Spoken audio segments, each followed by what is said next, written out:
Hello world, welcome to Monday Media Review here at Two Guys on the Couch. I am George. Now I'm Joe. We're here to wade through the bullshit and give you our opinions on upcoming movies and games.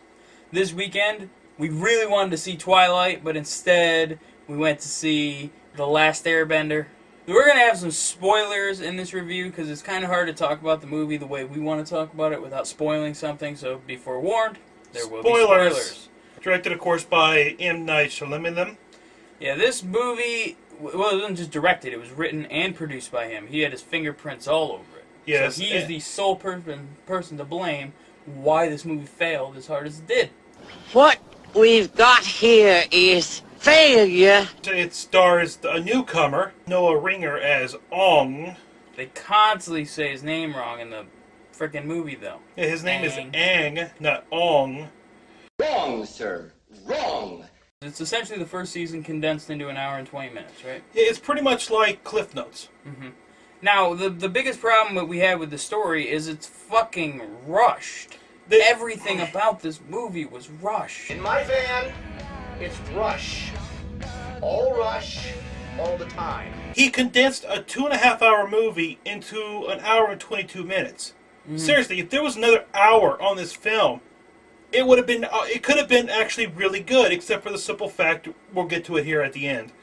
The acting, children actors. Awesome! Wicked cool! The acting overall, though, is very generic. You can tell that they don't really know how to deliver lines all that well, and either that or freaking Shimmy Sham doesn't know how to actually direct them to say their lines good. What? No! The special effects is pretty much the only thing in this movie they got right. Yeah, visually the movie looked really, really good. They put a lot of money into making the movie look really good. It's probably M. Night Shingy Shang's best looking movie he's ever done. In the cartoon there was a lot of fighting.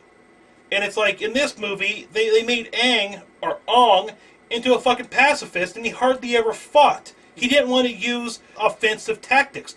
Anytime there was fighting, it was either background fighting or a montage sequence. Like, there's one moment when they're like, we started a revolution throughout these villages. Really? Because we saw you go to 2 villages in a montage scene. That was it. Yeah. It was horribly explained. And this movie is a prime example of the problem M. Night Shyamalan has. The simple fact that his movies, nothing happens in them. It felt like just the perfect thing to do for this movie. Then you get The Last Airbender, which is full of action and story and plot and character, and nothing happens.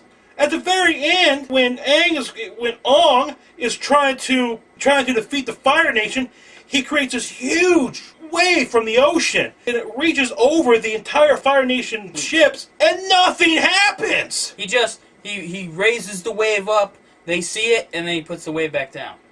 Yeah, like, he doesn't crash it over them, he doesn't do it, he just puts it back down. And then the ships turn and leave, because nothing happened.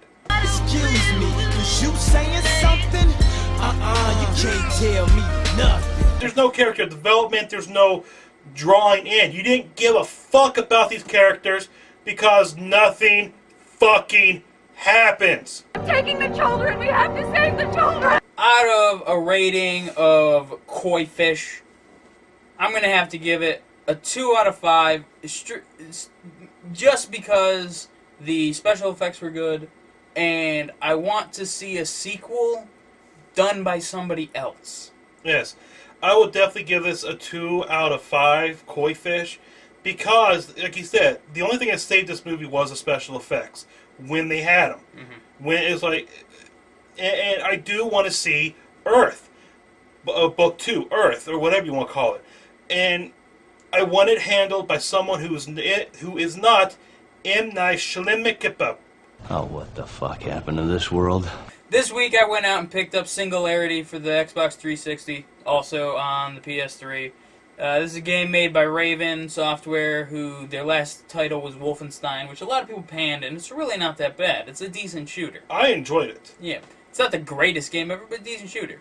Singularity, it's, you play as an American soldier who you're flying over this Russian airspace, this bomb goes off, and you crash onto this island, this mysterious island, Katorga 12, and as you're going through, there's like rifts in time, and it's a bridge between 1955 and 2010, and you end up November 1955. November 7th, 1955, which is 2 days after Doc Brown invented time travel. But you go back into 1955, and you end up saving a guy that wasn't supposed to be saved, and fuck up all of history. And it turned out that this guy became the ultimate dictator after Stalin and took over the fucking world with advanced technology that he developed on this island using a new mineral called E99. Threat from the west is ever present. And here on the isolated island of Katorga 12, we are fighting that threat. The glorious work we are doing will change the world and keep our way of life safe from those who seek to do us harm. Soviet scientists have discovered the answer to our hopes and dreams, the element E99. Very interesting, very well told. I liked the story progression throughout the game. The story is told really well, and you're interested. Though I do believe that the first part of the game, it had a better atmosphere. Yeah. Like the first hour of the game has really cool atmosphere. Like there's just one scene where you're walking through this abandoned house, and you hear children laughing, and a ball just kind of drops down the stairs for no reason. That kind of shit's creepy. And then when you get a letter, you find out that at the top of the stairs there was a hiding spot where the little kids were supposed to be hiding. Or there's this part where you're going through the school, and you see these time rifts where you can see what happened in 1955, but you're still in the present. And you see like these school teachers telling the little kids to hide under their desks because there's going to be an explosion. And then when the time rift's over, there's bodies all under the desk. Yeah, the children never made it out. Yeah, there's cool things like that. It's the way the creatures kind of move through the environment is really well done. And then as the game progresses, it just turns more into just a regular shooter. The gameplay, pretty much a straight shooter, but you have this TMD in your hand, and it allows you to do different things. Yeah, you can use it like a gravity gun. You can revert people to ash. You can change objects in the world, which is pretty much the selling point for the game, but you can't do it to enough objects. Yeah, that's the one problem. It's like they can only do it to certain objects, and they say it's because the objects are infused with the E99. I think it's just kind of a lazy thing. Well, we don't want to do it to everything, so just certain things. Well, maybe not lazy. Maybe they just couldn't do it to everything. They had to get the tech right, but they didn't want to wait another year to get the game out. It's a game that's got, if they make a Singularity 2, it could be crazy awesome. Yeah, they could use the TMD on a lot more stuff. Mm-hmm. But it's also one of those games that has 3 different endings, depending on how you end the game. So if they make a sequel, what ending are they going to go with? Probably the one that's got the video. Probably. There is one that has like an actual cutscene, and the other 2 are like comic book panel cutscenes. So I'm guessing the one with the real cutscene is supposed to be the actual ending. Yes. Had a blast playing it. I actually played it all the way through. That's the one bad thing about it. It's kind of short. It's an 8-hour game. He played it in a single sitting all the way through. I played it throughout the week in a couple hours here and there. Mm-hmm. But I wanted to play it all the way through before we did the review. Yeah, but the biggest problem, again, it's not very long like most games nowadays, but it is really fun.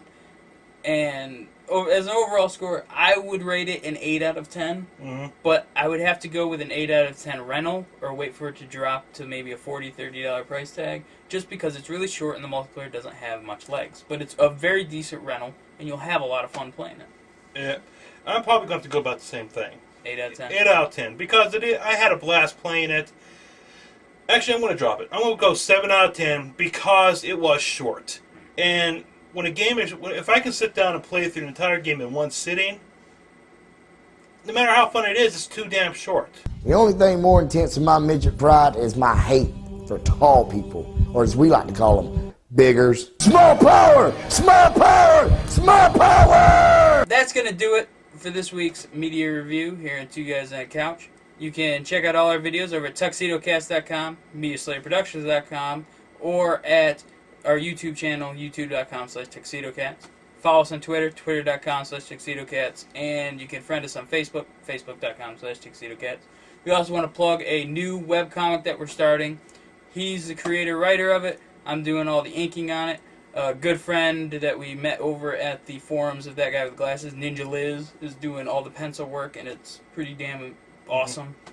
We're going to be posting every Thursday a new page. You can check that over out at arobotslove.com or at tuxedocast.com. There's a link to it.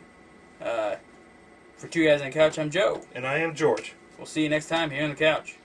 Here's a red letter date in the history of science. November 5th, 1955. That was the day I invented time travel.